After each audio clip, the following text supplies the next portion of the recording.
Hey everybody, welcome to Showbox Reviews. I'm Stan, my lovely wife Tanya here again, and we're doing a review of Gran Turismo. This is so weird. Like, you go back, what was it, 1996, 97, when everyone at school was talking about, like, oh, if you got a PlayStation, you've got Gran Turismo. I Yep. didn't think they'd ever make a movie on it, which was really weird. Same. But before we were going for this, big shout out to 96 FM and Yes. Sony Pictures sending it to Australia and giving us the freaking chance to see it early. Our favourite cafe had shut down before we go and see movies, and we were just like, oh man, this sucks. And I was so depressed going into this. I was just like, whatever, I don't even care. And then we came out of this so pumped. I was like So really good. blown away at how good this was. I was like, huh.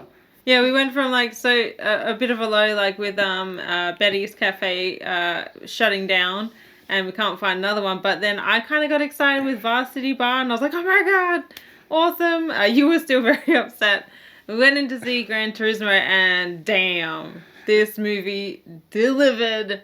I was so excited by the end. I was like, oh, I was ready to just start like crying, screaming, clapping, everything. So not like since Creed have we Yeah. kind of felt that there's this personal story like in Well told. yeah, it was really like, and this is something that I feel it's Neil Blomkamp's kind of strong suit, because District 9 really does, like, it seems like he's got a little bit more control when he's got like a really solid script and stuff, not taken away from all his other work, but this really shows like, hey, just when you get someone who is a gaming fan, because he should have directed that Halo movie in 2009 that was supposed to come out, but they pulled the plug on that.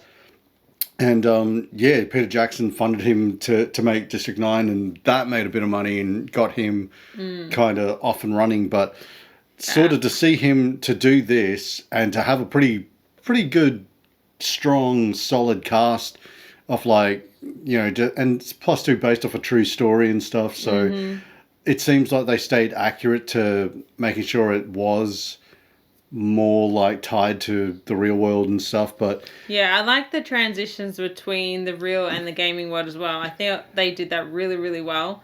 Just to, you know, from the gaming perspective, that, you know, we've both played this game, we love it, and just seeing that integration was awesome. and so, like, that's something that I was like, kind of, you know, Orlando Bloom was in this. Yeah. We saw David Harbour and Archie Madeke? he was the lead. Yeah. But like, yeah, to see Jerry Halliwell as well. I didn't even realize it was her. Yeah, that was kind Yeah, of. you told me. I was like, what? It was kind of crazy seeing her, but I can't pronounce his name properly, but you know, everyone should know him from seeing Guardians of the Galaxy. Like, I'm Star-Lord, man. Who? And then like, you know, he was really cool in it. Because he was in Gladiator. We loved him since then as well. Like, but yeah, it's really tough to kind of, how do you adapt a racing game to the real world? You're based on a real life story. Yeah. Of, like, you know, because it's always like labeled as a video game person. Oh, you play the video game doesn't mean you're good at, you know, the real world kind of stuff. So to have this show as well at the end, the actual one who got put into this and, like, you know, got to live this story, and now it's being told like, oh yeah, this is like, there's a bit of heart to the story. So Yeah. you know, yes, as much as I'm like kind of, yeah, the lead story of the kid was great. I think David Harbour's Yeah, David story Harbour did great. as Jack Salter, I think. Yeah.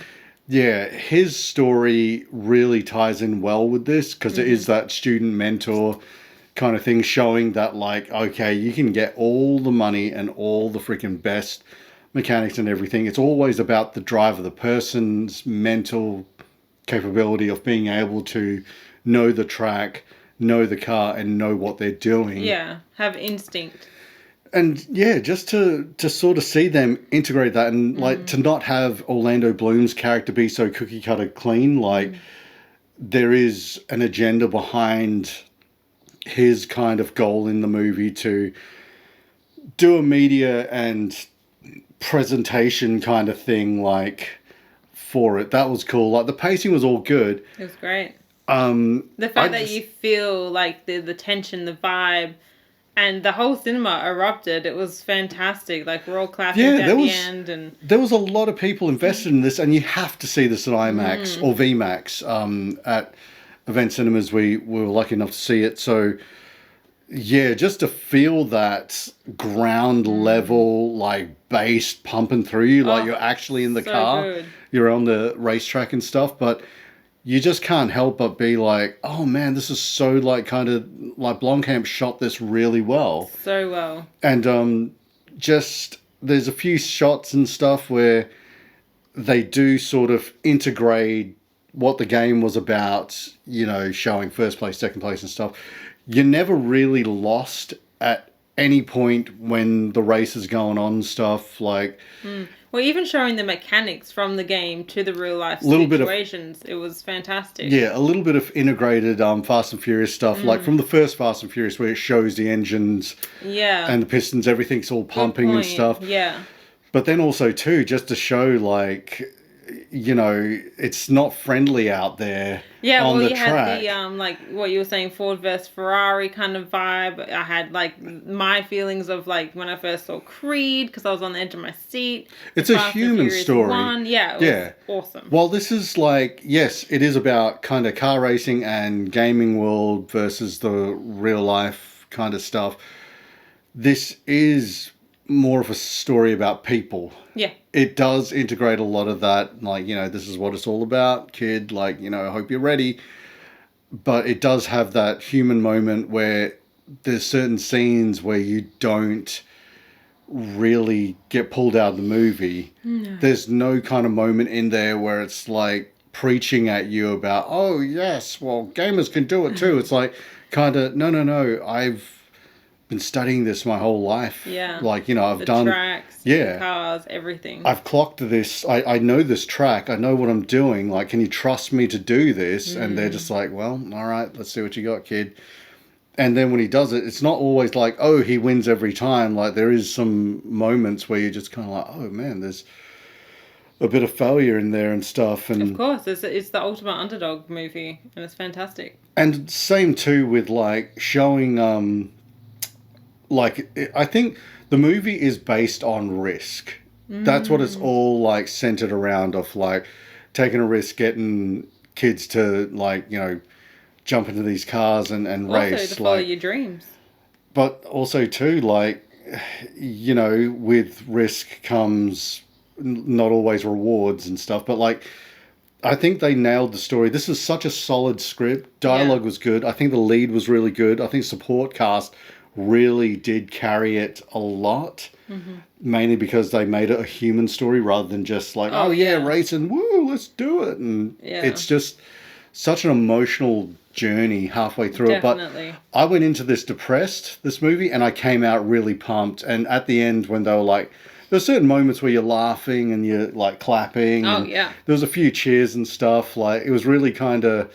Everyone was so into it. I don't think we were the only ones who were just like, this was awesome. We had a guy just like shouting, just like, oh my God. Yeah, there was a guy just screaming, yes. But we were kind of pumped about it. I think that if they do follow this up with a sequel, or if they do, like, if they don't, that's fine. This is really a great movie on its own.